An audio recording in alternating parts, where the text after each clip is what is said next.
మాజీ ముఖ్యమంత్రి చంద్రబాబు నాయుడు గారికి, మా నాయకురాలు పురంధరేశ్వరి గారికి, మా రాష్ట్ర అధ్యక్షులు మా మిత్రులు శ్రీ మాధవ్ గారికి, అదే రకంగా ఉప ముఖ్యమంత్రి పవన్ కళ్యాణ్ గారికి, పెద్దలు నరేంద్ర మోడీ గారికి ధన్యవాదాలు తెలియజేస్తూ, నెల్లూరు జిల్లాలో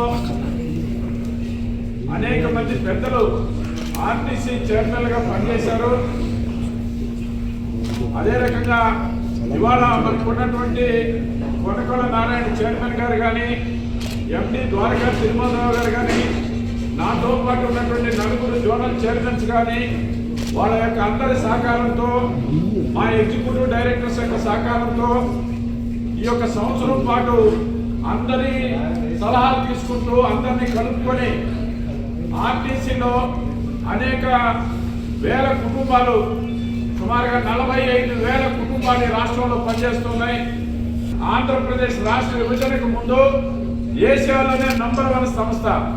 అంతేకాకుండా ఈ రోజు కూడా ఈ యొక్క ఆర్టీసీ, ఏపీఎస్ ఆర్టీసీ అనేటువంటిది ఒక క్రమశిక్షణ కలిగిన, నిజాయితీ కలిగిన, సేవాభావం కలిగినటువంటి, ఒక ప్రజలకు సేవ చేసేటువంటి సంస్థ ఇదని చెప్పి మీకు మనవి చేస్తున్నా. అన్ని డిపార్ట్మెంట్స్ కంటే రాజకీయ అనుభవంతో నేను విషయం చెప్తున్నా. ఈ రోజు కూడా ఆర్టీసీ నిజాయితీ సంస్థ, చాలా పెద్ద ఎత్తున క్రమశిక్షణ కలిగినటువంటి సంస్థ. గతంలో ఎవరైనా సరే తప్పు పట్టకూడదు అనే ఉద్దేశంతో చేస్తూ ఉంటారు. ఆ రకంగా ఒక నిబద్ధత కలిగిన సంస్థలో నేను చైర్మన్ గా 1 సంవత్సరం పనిచేసినందుకు నాకు సహకరించినటువంటి ఏపీఎస్ ఆర్టీసీలో ఉన్నటువంటి చిన్న పెద్ద ఉద్యోగస్తులందరికీ కూడా చేతులెత్తి నమస్కరిస్తున్నా.